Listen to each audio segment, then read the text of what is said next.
Hello, happy new year and welcome to my channel. Welcome back if you've been here before. This video is a little different to the ones that I've done before. It's the first video of hopefully my longer series that's going to come about Alice in Wonderland, and just giving a little truth on the real happenings, what actually happened, rather than just the story that we've been fed about, you know, what Lewis Carroll actually, you know, really based his story on, Alice Liddell and stuff like that. That's not true. So I put together this video just to make other people aware and, you know, share my opinion. And I will be sharing this video with pictures, and then once, you know, you've watched this video, I'll be coming back just to say what I think. And if you want to join me, you're more than welcome to. I'm hoping to go to these locations myself. They're not far from me. I'm in the Midlands. The furthest one away is in Yorkshire, but it's still not too far.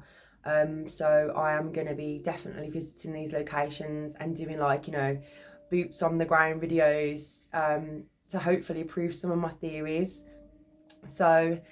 But yeah, so enjoy this video and I will check back in once you've watched it. The story goes that Lewis Carroll based his character Alice on a real girl called Alice Liddell, who was the daughter of Henry Liddell. And although he does dedicate it to her in the book, Lewis has always denied this and has always implied that he did base his character on a real girl, but he kept her identity a secret, and he actually took this to his grave. Lewis also insisted, when the book was being illustrated by John Tenniel, that all the original drawings were copied, and you can clearly see that Alice Liddell and Alice from the book look totally different. And the fact that Alice Liddell wasn't even born in 1852 when he originally created both stories, and she would have been 12 years old when the first book was later published. And Lewis tells us that in the book, Alice is aged 7.5 years old. So where was Lewis Carroll when he actually came up with these two stories in 1852?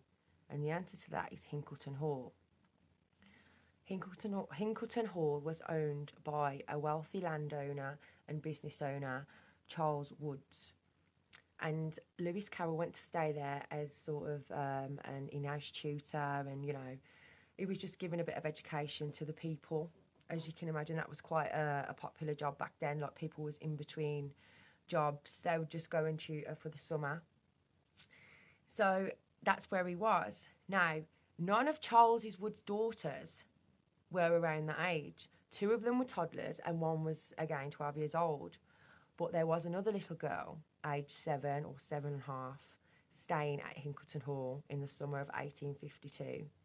And that would be Mary Heath, who later went on to become Lady of Biddulph Grange and the head of the mysterious order of the meonia, which I'm actually going to be doing another video about, a separate video, because there's just too much to put into this one video. But this is the whole reason why I've done this video, because there's a lot involved with it all. And then you've got the whole Alice in Wonderland thing going on as well. So I think it's important for people to know about this, to make these connections and, you know, do your own research, because not everything is as we are told. So, as I was saying, Mary Heath was staying there with her father, Robert Heath, and he was like a businessman. He did coal mining, and he just wanted to expand his business opportunities around the Woods estate, so Charles Woods estate. Now, Mary was the oldest of 8 children from Robert and his wife, Anne Heath. And not much is really known about her, but from researchers like Graham Phillips, which I have to take my hat off to him, because he's where I really got all of my research from, apart from doing my own little sides of research. But if it wasn't even for him, I wouldn't even know where to start. And basically, this is what we know. So Mary Heath was said to have strange supernatural powers and gifts, which is another reason why I'm doing this video. So, as we know from Alice Through the Looking Glass, you know, which is the second book, and remember that they were created at the same time in 1852 at Hinkleton Hall, is all about the girl Alice going through a mirror to another world, the looking glass. And remember, Lewis insisted that the drawings be kept the same, you know, same as he drew them. So the illustrator had to do them exactly the same as Lewis gave them to him. So the looking glass in the story is big, bold, it's extravagant, and it's got like beautiful carvings of leaves and branches all around the top and various animals and stuff like that. And the mirror that is shown to be the real mirror, Alice Liddell's grandmother's house mirror, is nothing like the one shown in the illustrations. I mean, you can do a little Google search yourself. You can see where they're trying to tell you that Alice Liddell's mirror is, you know, from her grandmother's house in, I think it's in Charlton Kings in Gloucestershire, and it's nothing like it. It's absolutely nothing like it. So in Lewis's story, you know, the looking glass hangs over the fireplace in the drawing room in the house where Alice stays. And we know there was a mirror hanging over the fireplace in the drawing room at Hinkleton Hall, because the inventories of the time show that the mirror and some of the other furnitures were removed by none other than Laura Ingalls, which was Charles Wood's daughter. But when she got married with her husband, Hugo Ingram, they built a house after they married in 1863, none other than Hallcross Hall in East Staffordshire, which we will come back to. So just remember that, okay? So we know that this mirror exists. We know because we've got inventory of it being at Hinkleton Hall and then later removed by Charles Wood's daughter and took to her new abode with her husband, Hallcross Hall. So we've got all this, okay? And with that being said as well, Lewis Carroll was very clever because he puts the name Alice Liddell in the book. In the first book, it's like, if you get hold of the book, it's like down the back of the page. I mean, I will put a picture in it anyway. It spells out Alice Liddell. So that makes you think, oh yeah, it must be dedicated to this girl. But also, one thing that has always really like knocked me and I've never been able to understand and I've always questioned it. I don't know if you're familiar with the story, but in Alice in Wonderland, the white rabbit keeps calling Alice, oh, hurry up, Mary Ann, I'm going to be late, I'm going to be late. And I always wondered, who's Mary Ann? Because it's never ever explained. And I always wondered what that was, you know, but I just thought I'd put it in there. I thought that was fun because Mary Heath and also Mary Heath was also known to go by her full name, which was Mary Ann, after her mother. So it was Mary Ann Heath, so Mary Ann, you know, you can't even, that's like, that is there, you know, you can read the book, you can even watch, it's even in the movie, in the Disney movie, they kept it in there because the White Rabbit says it as well. So I thought that was really, really fun, and it gives me an answer to why I never understood the rabbit calling Alice Mary Ann. And he, you know, because he was calling it out, it's not like it was a dream, you know, that was happening. Now, Mary Heath allegedly died in 1872, just 1 year after her father Robert bought a place called Biddulph Grange from James Bateman, who was a landscape gardener. Now, I am going to be doing another video on Biddulph Grange because it is very important. As I said, Mary Heath became Lady of Biddulph Grange, but I think that's a bit weird because her father only owned the land for 1 year. So why was she called Lady of Biddulph Grange, you know? So I am going to be doing another video on that. So Biddulph Grange is in Staffordshire, and not far from Biddulph Grange, there's a beautiful church called St Lawrence's. It's a nice little church, and it dates back to the medieval times.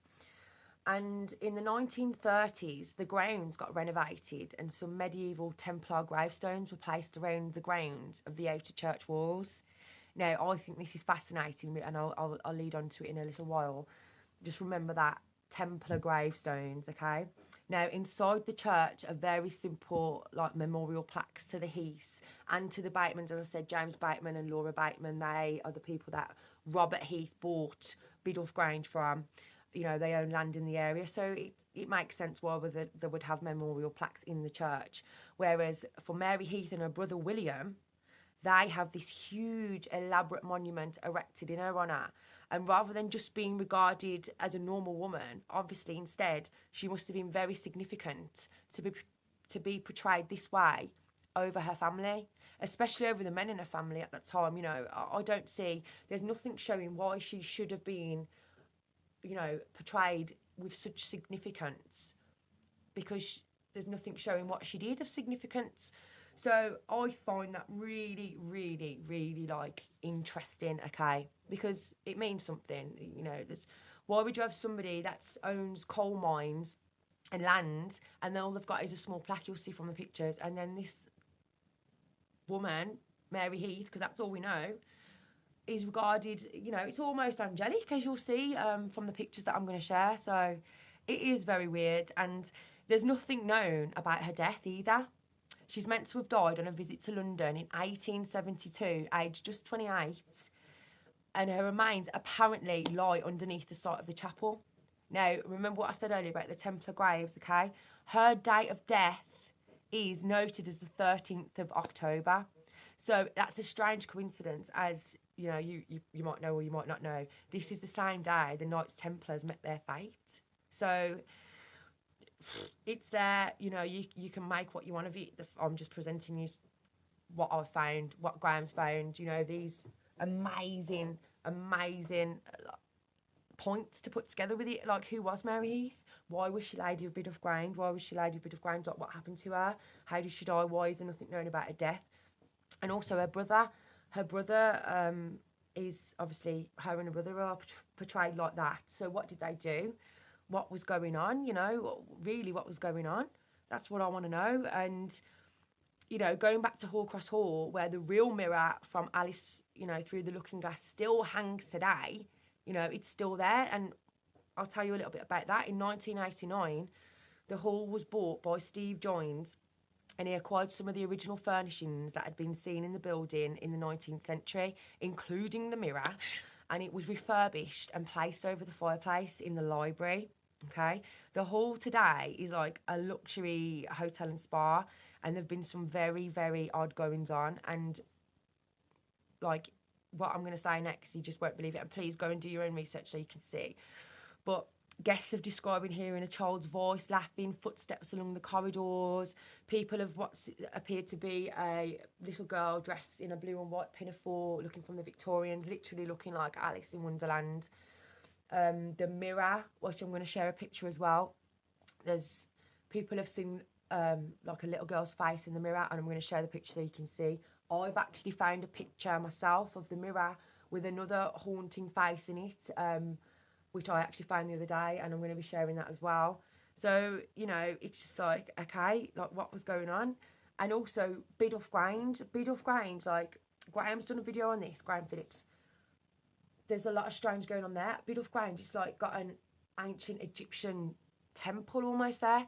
It's got a statue of Thoth, and it's got like, well, it's like the ape. There's an ape god there as well. Or I think that could be what it is. I'm getting confused because I haven't been there, and I need to go there. I've only watched videos. But there's like this Egyptian part of it, and there's all these oriental gardens. It does look like Wonderland, okay? It really does look like Wonderland.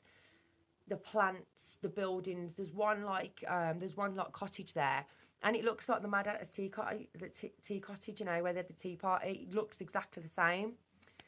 And you know, all these little things that tie it all together. It's like, I need answers for these. I can't just put it down as coincidence, and I can't put it down to, oh yeah, oh, she just, nobody knows how she passed away, you know. Why was she given such a significant grave or resting place or whatever plaque if she didn't do anything of significance? Why was her mother and her father in such, like, why wasn't they, you know, portrayed the same way? I just find it very bizarre. And that's why I decided to do this video, just so other people, you know, can investigate it and find out some truth. You know, please let me know, because I find it fascinating, and I've always loved Alice in Wonderland, and I've always known that there was more to it as well. Like, you know, you ask your older generation, oh, it's all about drugs, this, that and the other, and I've always known there's more to this than meets the eye, and there so much is. So yeah, I'm going to leave that there. So thank you very much. Thank you for watching. So yeah, I know it's a lot to take on. I know it's a lot to, you know, ingest. But that's where we are with all this. And I have my own theories. As I said, I do believe that it was something to do with time travel. Because people don't just disappear. They don't just die, you know, for no reason. As it was said, they don't just vanish. And it's all just really mysterious. And also because she was involved with the cult, that Victorian cult, the Order of the Meonia, you know, like I said, I'm going to do a video on that. It's just all mysterious. John Dee as well. And I think that because Mary Heath had these supernatural powers, she was able to do something, right? She was able to do something, go somewhere. And eventually she taught the others, or she needed some kind of power that was brought over from Egypt, something to do with that Thoth statue. I don't know. There's other things as well. As I said, when I do the video on Biddulph Grange, I'll go more into it in that. And also the ghost seen in the mirror, explain that looks just like a Victorian little girl. Not necessarily has to be Mary Heath, but because also that wouldn't tie up with the times, but unless she was travelling through time, you know, like literally going back to periods of time when she was younger. And I don't know, maybe people found out and they didn't want to do it, and maybe that's why the mirror was removed from Hinkleton Hall and took to Hawcross Hall, so she couldn't get out. Maybe that was really because I think Biddulph Grange is the key to all this. I really do. And like you've seen from the pictures, it's uncanny how much, you know, it looks like Wonderland. So Hinkley Hall, I mean, the doors in Hinkley Hall looks like the corridors when Alice is going through the doors, you know, when they're getting smaller and bigger and stuff like that. You can't ignore these things. You know, they're there for a reason. And how mysterious it all is, you know, that to me always gives it away. And the Knights Templar thing as well, you know, I mean, you can see from the picture of the church, it's really like just a quaint church, and yet you've got this magnificent homage almost to Mary Heath, Lady of Biddulph Grange, and there's no recollection of why she became Biddulph Grange. And like I say, her father only owned the land for a year before she died, but before she allegedly died. You know, it's just, it's a mystery in history, as I always say, and I'd like to get to the bottom of it. But as I say, I do think it's something to do with time travel. You know, it's definitely something to do with that. And maybe, as I say, they didn't want to do it, or something went wrong. Like I say, they took the mirror away and she can't get back. Because I thought about this as well. If you're wealthy and you've just built this beautiful, lavish home like Hawcross Hall, why would you need to take the mirror? You know, there's more grander mirrors than that. You know, they've got money, they could have easily got another mirror and made it their own. But there was something about this mirror, wasn't there? There was something about this mirror in particular. So, and it's still there today. So I'm gonna go there myself. You know, because there's too much there that I want to see, I want to uncover, I want to feel the energy, I'm going to take my pendulum. So yeah, and I am going to be doing a reading on Alice in Wonderland as well, on Mary Heath, and I'll be sharing that on my channel as well. So yeah, I'm going to leave it there. Thank you so much for being on this channel, for sticking with me. I know I go on a lot, but I'm just so passionate about it, and I really, really do care. I really want to get to the bottom of this. I want to know Mary, because there's no pictures of her anywhere, you know, apart from the ones that Lewis Carroll insisted keeping in the book when it was published. So to me, I think they're the pictures of Mary, you know. That's why he insisted on them being in there. I don't know, but I'm just putting it out there. So yeah, I'll leave it there, and please let me know in the comments what you think. You know, if you don't agree with me, still let me know. I'd love to know. And if you found anything, if you want to go on this adventure as well, you know, come and join me. Let's see what we can find, you know. I'm going to say a big thank you to Graham Phillips and Andrew Collins, as always, you know, for giving me something to research about, and to, you know, just making all these amazing discoveries and bringing them to our attention, because otherwise they get lost. So yeah, I'm going to leave it there. I'm sending you lots of love and light, as always. I hope you have loads of bliss. And yeah, I'm just going to send you lots of love, and take care. Goodbye.